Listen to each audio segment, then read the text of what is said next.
Video like जरूर कर लीजिए और ऐसे वीडियो लगातार फ्री में पाने के लिए चैनल को तुरंत सब्सक्राइब कर लीजिए और बेल आइकन को जरूर टैप कर लीजिए ताकि आगे भी सारे वीडियो आपको मिलते रहे। यूट्यूब में फॉलो करते हैं तो प्लीज ये वाला फ्री टेलीग्राम चैनल जरूर ज्वाइन कर लीजिएगा। सारे नोटिफिकेशन सारे अपडेट यहीं पे आते हैं, ध्यान रखिए।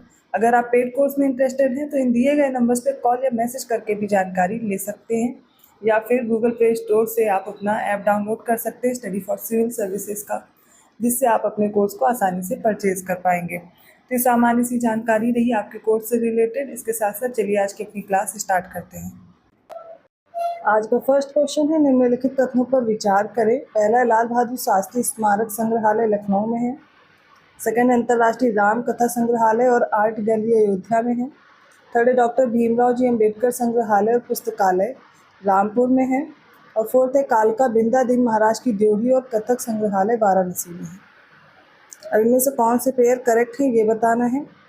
राइट आंसर हो जाएगा ऑप्शन बी, सेकंड और थर्ड करेक्ट है। जबकि लाल बहादुर शास्त्री स्मृति संग्रहालय ये वाराणसी में है, ना कि लखनऊ में। और कालका बिंदा दिन महाराज की ड्योढ़ी और कथक संग्रहालय ये कहाँ हो जाएगा, ये है लखनऊ में। सेकंड क्वेश्चन देखिए, निम्नलिखित कथनों पर विचार करें। पहला है, औंधी ताल झील संत कबीर नगर में। सेकंड है, अलवारा झील बरेली में। थर्ड है, सौज झील बलिया में। फोर्थ है, नौह झील मथुरा में। इसका राइट आंसर होगा ऑप्शन बी, केवल फोर्थ करेक्ट है, बाकी सारे इनकरेक्ट है। औंधी ताल झील कहाँ है? औंधी ताल झील याद कर लीजिए, ये हो जाएगी वाराणसी में। कहाँ पर? वाराणसी। इसके अलावा संत कबीर नगर में बखीरा झील है। ये जो अलवारा झील है ये कहाँ हो जाएगी, ये कौशाम्बी में, ना कि बरेली में। तो बरेली में कौन सी झील है, वो है लीलौर झील। सौज झील कहाँ है, ये है मैनपुरी, ना कि बलिया में। बलिया में कौन सी है, सुरहा ताल झील है। ठीक है। नौह झील मथुरा में। थर्ड क्वेश्चन देखिए, सही मिलान करें सूची 1 का सूची 2 से। एक तरफ बांध है और उनके क्षेत्र हैं, उनका जिला दिया गया है। जैसे कि सबसे पहला माता टीला बांध, ये कहाँ पर है, ये है बेतवा नदी पर, झांसी में। ठीक है। अरौरा बांध ये गराई नदी पर है, मिर्जापुर में। सुकमा डुकमा बांध बेतवा नदी पर है, ललितपुर में। और गोविंद वल्लभ पंत ये बेतवा नदी पर है, झांसी में। ठीक है। इसका राइट आंसर हो जाएगा ए का 2। ठीक है। ए का 2 कर लें या ए का 4 कर लेते हैं। ठीक है। और इसके बाद हो जाएगा बी का 1, सी का 3 और डी का 2। तो बस इतना डिफरेंस है, क्योंकि इसमें ऑप्शन में सी दिया गया है, आप सी करेक्ट कर लीजिए। ए का 2 भी हो सकता है, झांसी 2 जगह है। ठीक है। राइट आंसर हो जाएगा ऑप्शन सी। फोर्थ क्वेश्चन देखिए, पहला है चंद्र प्रभा वन्यजीव विहार चंदौली में। सेकंड है किशनपुर वन्यजीव विहार लखीमपुर खीरी। थर्ड है कतरनिया घाट वन्यजीव विहार चित्रकूट। और फोर्थ है रानीपुर वन्यजीव विहार बहराइच में। इसमें से जो करेक्ट है वो फर्स्ट और सेकंड है, इसलिए ऑप्शन ए करेक्ट होगा। कतरनिया घाट वन्यजीव विहार है बहराइच में और रानीपुर वन्यजीव विहार है चित्रकूट में। अगला प्रश्न देखिए, सही विकल्प चुनना है। पहला, जैनी धर्म के लोगों का काशी हस्तिनापुर मेरठ है। सेकंड है, धान का कटोरा चंदौली है। थर्ड है, power capital of India Noida है। और फोर्थ है, सिराजे हिंद जौनपुर को कहते हैं। इसमें थर्ड इनकरेक्ट है, बाकी सारे सही हैं, इसलिए ऑप्शन डी करेक्ट होगा। Power capital of India Sonbhadra को बोलते हैं, ना कि नोएडा को बोलते हैं। बाकी सारे करेक्ट दिए गए हैं। सिक्स्थ क्वेश्चन में देखिए, पहला कथन है, भारतीय केंद्र शासित प्रदेश का सबसे दक्षिणी बिंदु, इसे इंदिरा पॉइंट कहते हैं, 2004 में सुनामी की लहरों में डूब गया था। सेकंड पॉइंट है, उत्तर से दक्षिण की जो भारत की अधिकतम लंबाई 3214, पूर्व से पश्चिम के बीच कितनी है, 2933। थर्ड, भारत की जो मानक मेरिडियन लाइन है, स्टैंडर्ड मेरिडियन ऑफ इंडिया है, वो 5 राज्यों से गुजरती है, जो कि मणिपुर, छत्तीसगढ़, उत्तर प्रदेश, आंध्र प्रदेश और मध्य प्रदेश है। इनमें से कौन से कथन सही हैं देखते चलिए। तो इसमें पहला करेक्ट है और दूसरा करेक्ट है, तीसरा गलत हो जाएगा, क्योंकि ये जो 5 राज्य दिए गए हैं जिनसे होकर गुजरती है मानक मेरिडियन, ये गलत है। इसमें मणिपुर नहीं है। ठीक है। उड़ीसा है, छत्तीसगढ़ है, उत्तर प्रदेश है, आंध्र प्रदेश है और मध्य प्रदेश है। ठीक है। मणिपुर नहीं है। तो इस तरीके से जो राइट आंसर हो जाएगा वो हो जाएगा ऑप्शन डी। 7 क्वेश्चन देखिए, अरुणाचल प्रदेश, नागालैंड, मणिपुर और मिजोरम, ये जो 4 राज्यों का समूह है, किस देश की सीमा को स्पर्श करता है? बांग्लादेश, भूटान, म्यांमार और नेपाल। इसका राइट आंसर हो जाएगा ऑप्शन सी, नागालैंड, मणिपुर, मिजोरम और अरुणाचल प्रदेश, ये म्यांमार की सीमा से लगे हुए हैं। अब आप लोग कमेंट करके बताएंगे बांग्लादेश, भूटान और नेपाल से कौन कौन से देश हैं और कौन कौन से राज्य हैं जो सीमा बनाते हैं। ठीक है, अगला प्रश्न देखिए, 8th क्वेश्चन है, निम्नलिखित कथनों पर विचार करें। पहला, हिमालय की सबसे बाहरी श्रृंखला को शिवालिक कहते हैं। सेकंड है, ब्रह्मपुत्र नदी हिमालय की सबसे पूर्वी सीमा बनाती है। थर्ड है, हिमाद्री के दक्षिण में स्थित पर्वतमाला असम राज्य में सबसे अधिक है और इसे हिमाचल या निम्न हिमालय के नाम से जानी जाती है। फोर्थ है, सतलज और काली नदियों के बीच स्थित हिमालय के भाग को कुमायूं हिमालय के नाम से जाना जाता है।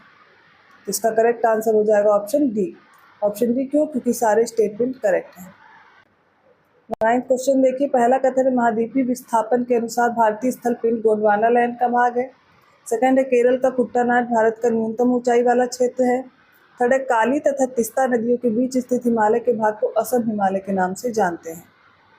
इसका राइट आंसर हो जाएगा ऑप्शन डी, मतलब फर्स्ट और सेकंड स्टेटमेंट करेक्ट है, थर्ड इनकरेक्ट है, क्योंकि काली और तिस्ता के बीच जो हिमालय स्थित है उसको बोलते हैं नेपाल हिमालय, ना कि असम हिमालय। ठीक है, तिस्ता और दिहांग के बीच जो हो जाएगा वो हो जाएगा असम हिमालय, मतलब तिस्ता और ब्रह्मपुत्र के बीच।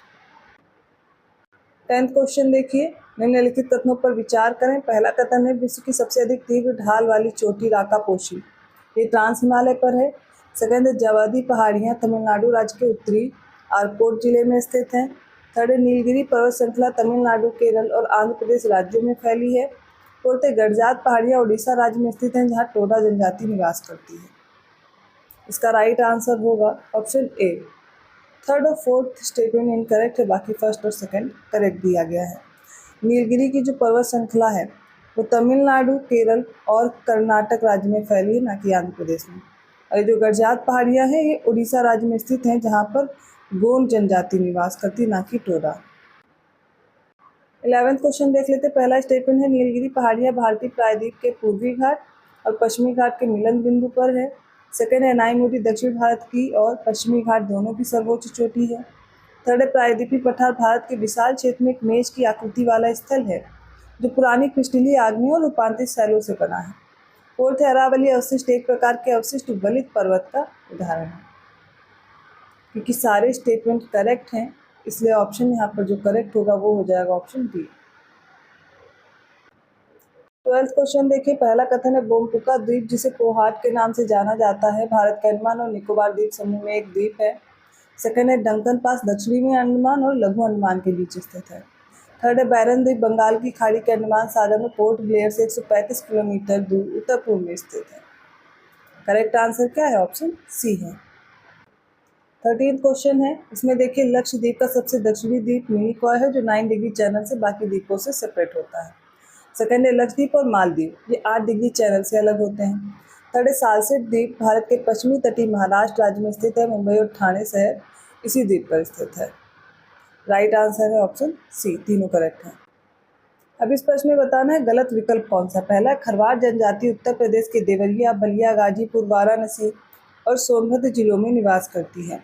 बी, गद्दी जनजाति पश्चिमी हिमालय की धौलाधार श्रेणी से संबंधित है। सी है, जौनसारी जनजाति उत्तराखंड में स्थायी रूप से रहने वाली एक कृषक जनजाति है। और डी है, इनमें से कोई नहीं। इसका राइट आंसर होगा ऑप्शन डी, कोई भी गलत नहीं है। 15th क्वेश्चन देखिए, पहला कथन, एक नदी विशिष्ट क्षेत्र से अपने जल को बहाकर लाती है तो उसे क्या बोलते हैं? कैचमेंट एरिया, जल विहट क्षेत्र। सेकंड है, बिहार का शोक कही जाने वाली नदी कोसी नदी अपना रास्ता बदलने के लिए कुख्यात है। थर्ड है, तिब्बत में सिंधु नदी तंत्र को सिंगी खम्बन या फिर शेरमुख के नाम से जानते हैं। फोर्थ है, सतलज नदी तिब्बत में मानसरोवर के निकट से रागस्ताल से निकलती है, जहाँ इसे लॉन्गचिन खम्बम के नाम से जानते हैं। राइट आंसर क्या होगा? सारे स्टेटमेंट करेक्ट हैं, तो ऑप्शन क्या चूज करेंगे? ऑप्शन देख लीजिए, हो जाएगा ऑप्शन बी।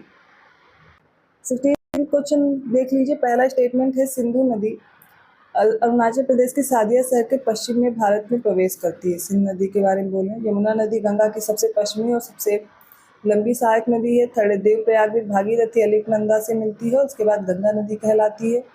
फोर्थ है, सुंदरबन डेल्टा भारत तथा बांग्लादेश में स्थित विश्व का सबसे बड़ा नदी डेल्टा है। ऑप्शन आपके सामने देख करके सही उत्तर चुनेंगे। इसका राइट आंसर हो जाएगा ऑप्शन डी। डी क्यों होगा? पहला कथन गलत है, बाकी सही है। सिंधु नदी अरुणाचल प्रदेश में कहाँ से आ गई पहले तो यही सोचिए। ठीक है, तो यहाँ पर हो जाएगा सिंधु नदी की जगह ब्रह्मपुत्र नदी। ब्रह्मपुत्र नदी अरुणाचल प्रदेश के सादिया शहर के पश्चिम में भारत में प्रवेश करती है। 17th क्वेश्चन है, अरावली पर्वत श्रृंखला के पश्चिम में बहने वाली लूनी नदी राजस्थान की सबसे बड़ी नदी प्रणाली है। सेकंड है कावेरी नदी पेनिसुलर इंडिया की सबसे बड़ी रिवर है। थर्ड है जो तेल नदी है महानदी की प्रमुख सहायक नदी है। फोर्थ है श्री हरिकोटा द्वीप पुलिकट झील को बंगाल की खाड़ी से अलग करता है। इसका राइट आंसर होगा ऑप्शन डी, मतलब फर्स्ट, थर्ड और फोर्थ स्टेटमेंट करेक्ट है। प्रायद्वीपीय भारत की सबसे बड़ी नदी कौन सी? गोदावरी, ना कि कावेरी। अगला प्रश्न देखिए, पहला भारत में भूजल सिंचाई के अंतर्गत विश्व का सबसे बड़ा क्षेत्र है। सेकंड है भारत में सबसे अधिक ट्यूबवेल यूपी में है। थर्ड है पंजाब, हरियाणा और पश्चिमी उत्तर प्रदेश में कुल बोया गया क्षेत्र का 85% सिंचाई के अंतर्गत आता है।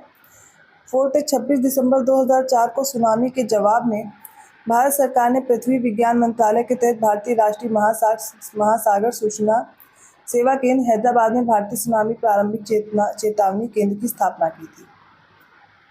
यहाँ पर सारे स्टेटमेंट करेक्ट हैं, इसलिए जो ऑप्शन करेक्ट होगा वो हो जाएगा डी, 1, 2, 3, 4।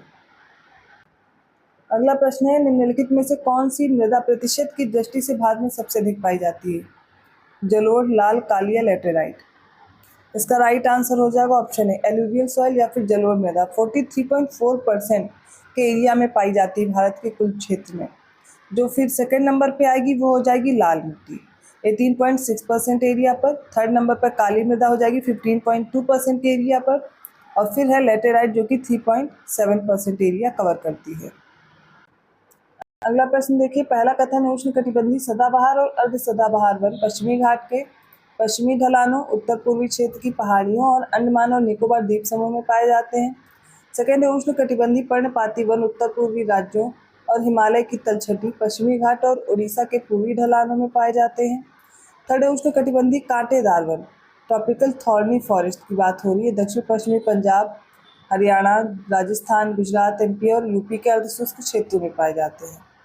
तो ट्रॉपिकल एवरग्रीन और semi evergreen, tropical deciduous forest और ट्रॉपिकल थॉर्नी फॉरेस्ट के संबंध में जो ये कथन दिए गए हैं ये सारे के सारे सही हैं, इसलिए ऑप्शन सी करेक्ट है। 21st क्वेश्चन देखिए, पहला है देश में क्षारीय मृदा का सर्वाधिक क्षेत्रफल यूपी में है। सेकेंड है कृषि के लिए महत्वपूर्ण सूक्ष्म जीवों के लिए राष्ट्रीय ब्यूरो मऊ यूपी में है। थर्ड है भोजपत्र वृक्ष हिमालय क्षेत्र में पाया जाने वाला एक ट्री है। और फोर्थ है जो खेजूरी ट्री है रेगिस्तान का राजा कहलाता है। इसका राइट आंसर है ऑप्शन डी, सारे स्टेटमेंट करेक्ट हैं। 22nd क्वेश्चन है, इनकरेक्ट ऑप्शन चूज करना है। पहला है नागार्जुन सागर परियोजना आंध्र प्रदेश और तेलंगाना की सीमा पर है, कृष्णा नदी पर।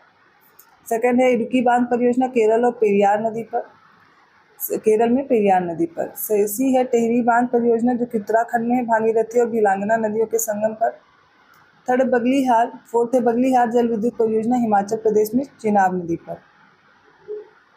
इसका राइट आंसर हो जाएगा ऑप्शन डी, ये गलत है। बगलीहार किस पे है? जम्मू कश्मीर में है, चिनाब नदी पर, ना कि हिमाचल प्रदेश में। 23rd क्वेश्चन देखिए, पहला स्टेटमेंट है कुद्रेमुख कर्नाटक की प्रसिद्ध लौह अयस्क खान है। सेकंड है भारत में तांबा, धारवाड़ और कुडप्पा की प्राचीन लवेदार संरचनाओं में पाया जाता है। थर्ड है देश में जिंक का सर्वाधिक भंडार राजस्थान में। फोर्थ है कोलार सोने की खदानें कर्नाटक के रायचूर जिले में स्थित है। इसका right answer option B, first, second और थर्ड करेक्ट है, फोर्थ इनकरेक्ट है, क्योंकि कर्नाटक के रायचूर में कौन सी खान है? हट्टी की खानें हैं, ठीक है। कोलार कहाँ है? कोलार कर्नाटक में ही है, लेकिन ये खदानों के लिए फेमस नहीं है। तो याद क्या रखना रहेगा? हट्टी सोने की खदानें कर्नाटक के रायचूर जिले में स्थित है। कर्नाटक में स्थित जो कोलार शहर है ये अपने दूध उत्पादन के लिए प्रसिद्ध है। 24th क्वेश्चन देखिए, एक तरफ हॉट विंड्स दी हुई हैं, मतलब गर्म हवा है, और उनकी अवस्थिति ये लोकल विंड्स हो जाती हैं। इसमें सांता आना है, डॉक्टर विंड है, और सिमूम है और हबूब है, इनको मैच करेंगे। तो सांता आना आपको मिलेगी कैलिफोर्निया यूएसए, ठीक है। डॉक्टर विंड कहाँ चलती है? ये गिनी तट पर चलती है, इसी को हर्मटन भी बोलते हैं। थर्ड है सिमूम, सहारा और अरब मरुस्थल में। हबूब उत्तरी सूडान। करेक्ट आंसर हो जाएगा ऑप्शन डी। 25th क्वेश्चन देखिए, पहला स्टेटमेंट है मरमरा सागर तुर्की में स्थित एक अंतर्देशीय समुद्र है जो तुर्की के एशियाई तथा यूरोपीय क्षेत्रों को अलग करता है। सेकंड है कैस्पियन सागर विश्व का सबसे बड़ा अंतर्देशीय जल निकाय है। थर्ड है चाबहार बंदरगाह ओमान की खाड़ी पर दक्षिणी ईरान के सिस्तान और बलूचिस्तान प्रांत में स्थित है। फोर्थ है मूंगा त्रिकोण दिवस प्रत्येक वर्ष 9 जून को मनाया जाता है। सारे स्टेटमेंट करेक्ट हैं, इसलिए ऑप्शन डी राइट होगा।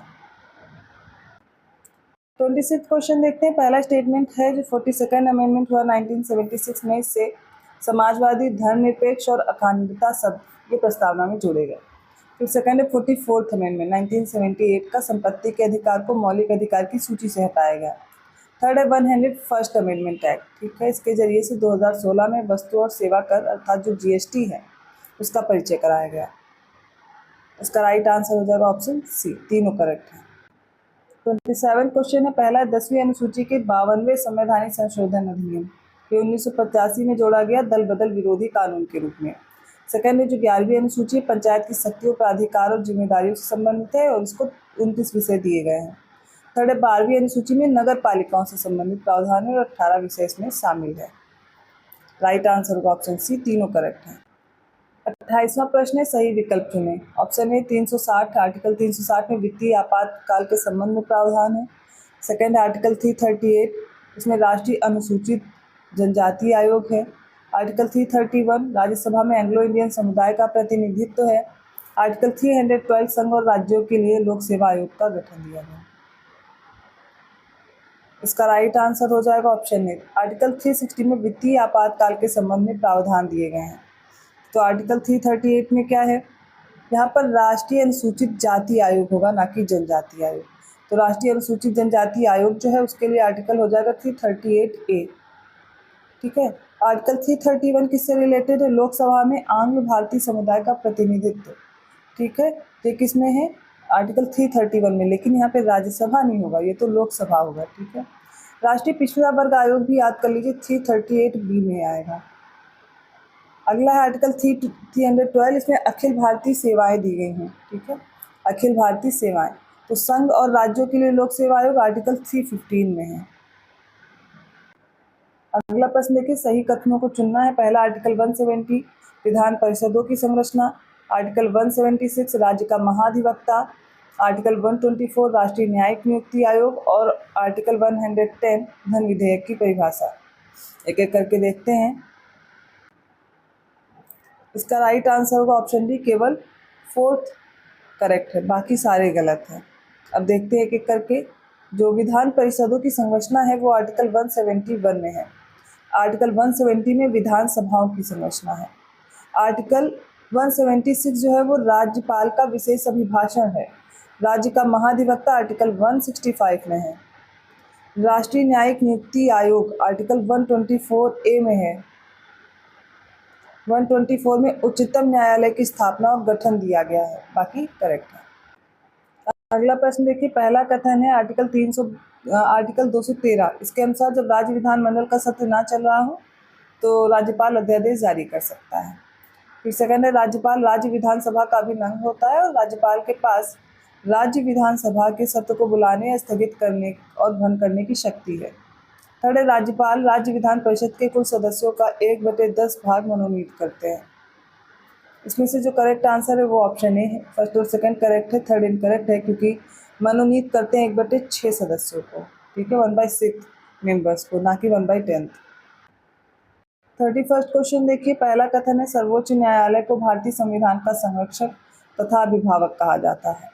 सेकंड है संसद को सर्वोच्च न्यायालय का क्षेत्राधिकार बढ़ाने का अधिकार है। थर्ड है उच्चतम न्यायालय में न्यायाधीशों की सेवानिवृत्ति की आयु 65 वर्ष है, जबकि उच्च न्यायालयों में 62 वर्ष है। फोर्थ है सुप्रीम कोर्ट के न्यायाधीश का वेतन संसद द्वारा निर्धारित होता है। इसका राइट आंसर है ऑप्शन डी, चारों स्टेटमेंट करेक्ट हैं। 32nd क्वेश्चन देखते हैं। पहला स्टेटमेंट है सर्वोच्च न्यायालय के मुख्य न्यायाधीश की जो नियुक्ति है वो राष्ट्रपति अन्य न्यायाधीशों और हाई कोर्ट के न्यायाधीशों की सलाह पर करते हैं। सेकंड है सुप्रीम कोर्ट के न्यायाधीश राष्ट्रपति को अपना त्यागपत्र सौंपकर अपना इस्तीफा दे सकते हैं। थर्ड है संसद सर्वोच्च न्यायालयों में न्यायाधीशों की संख्या में वृद्धि कर सकती है।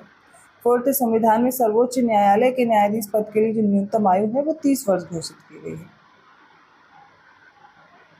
इसमें देखिए फर्स्ट, सेकंड और थर्ड स्टेटमेंट करेक्ट है, चौथा गलत है, क्योंकि संविधान में सुप्रीम कोर्ट के न्यायाधीश पद के लिए न्यूनतम आयु का कोई उल्लेख ही नहीं किया गया है, इसलिए राइट आंसर हो जाएगा ऑप्शन डी 1, 2 एंड 3।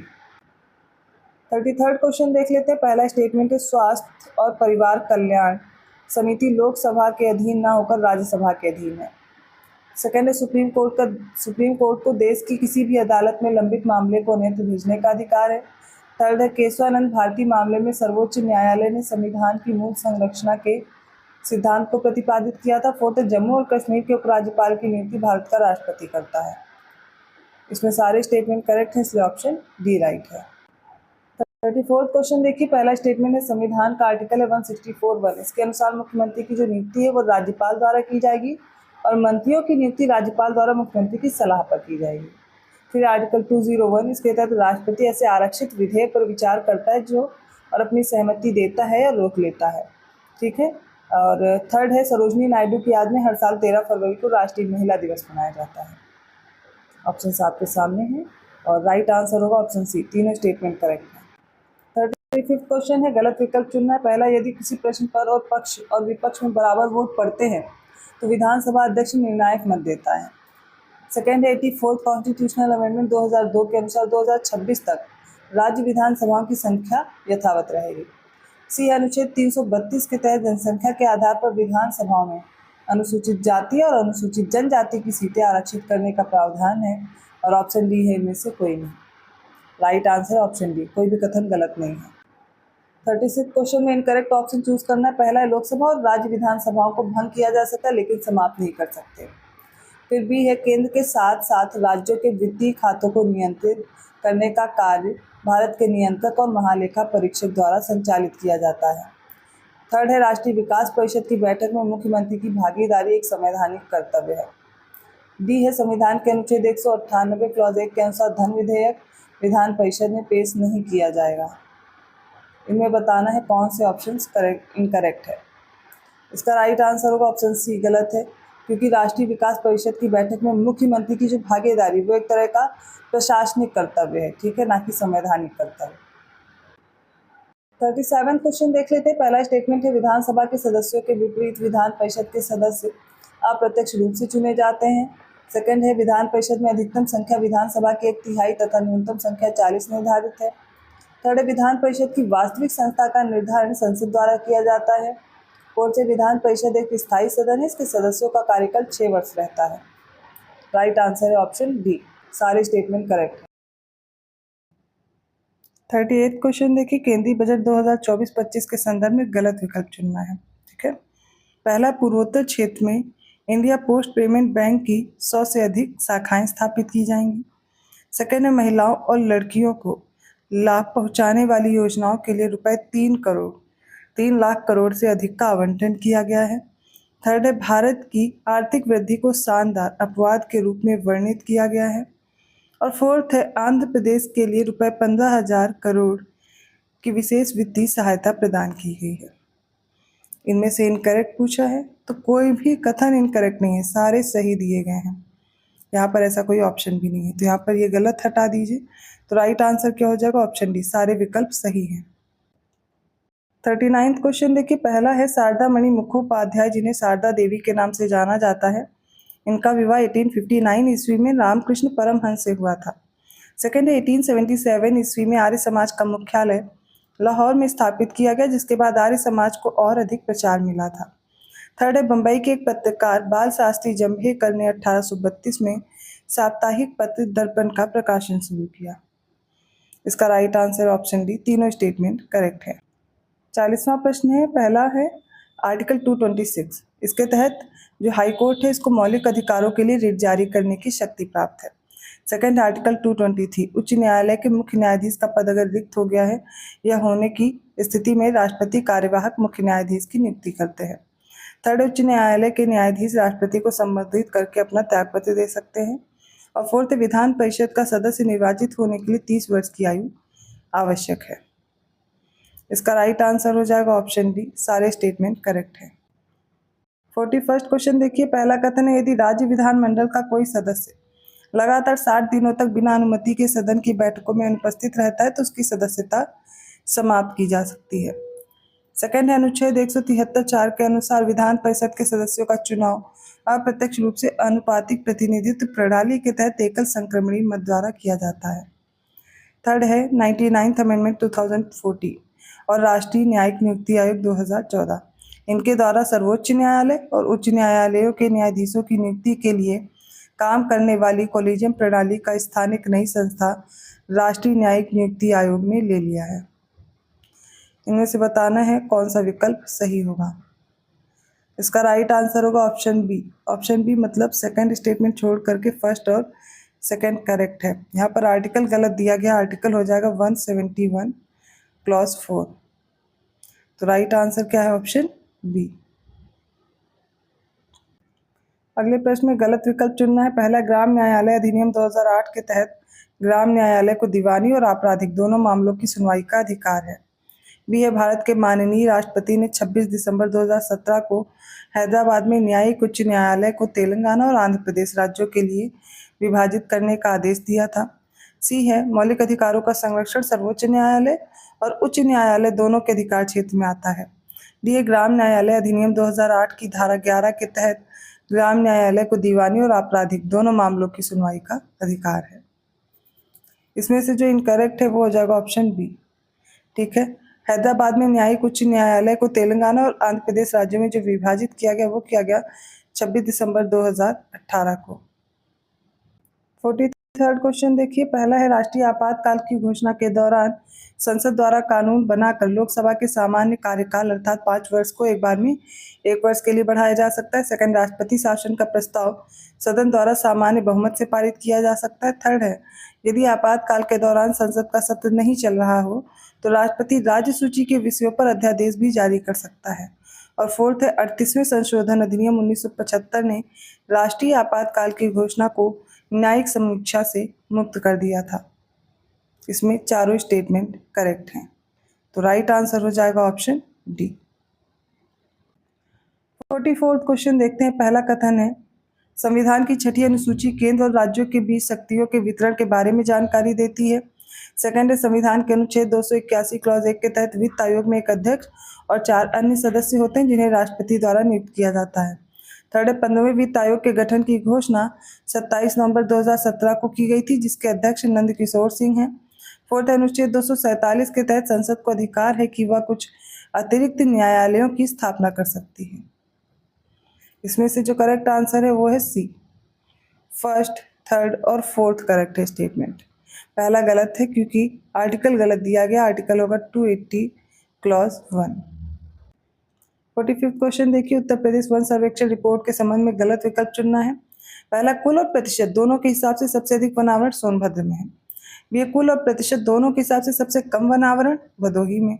सी, वनावरण में सबसे अधिक वृद्धि सहारनपुर जिले में और वनावरण में सबसे अधिक कमी ललितपुर जिले में दर्ज की गई है। इसका राइट आंसर होगा ऑप्शन डी। ये इनकरेक्ट है। सबसे अधिक जो कमी है वो सोनभद्र जिले में दर्ज की गई है, ना कि ललितपुर। तो क्या हो जाएगा? सोनभद्र।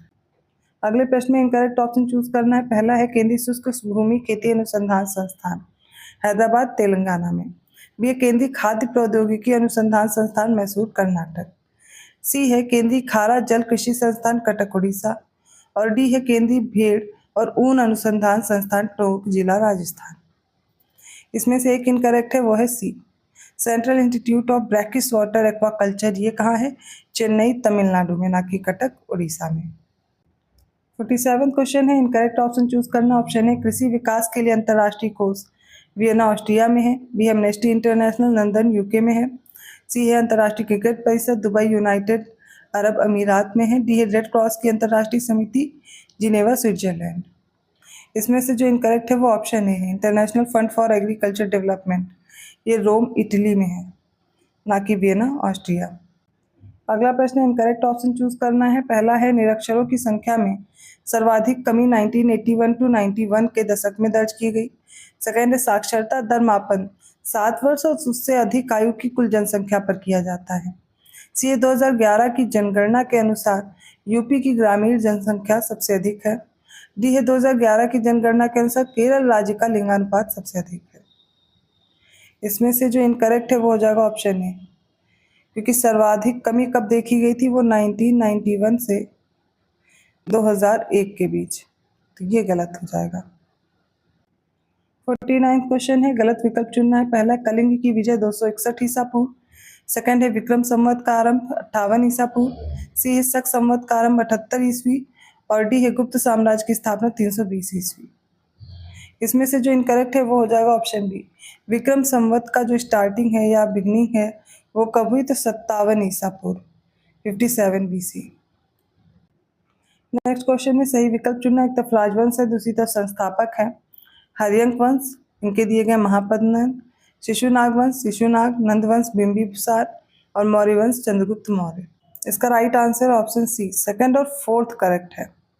हरियंक वंश बिंबिसार और नंद वंश महापद्म नंद।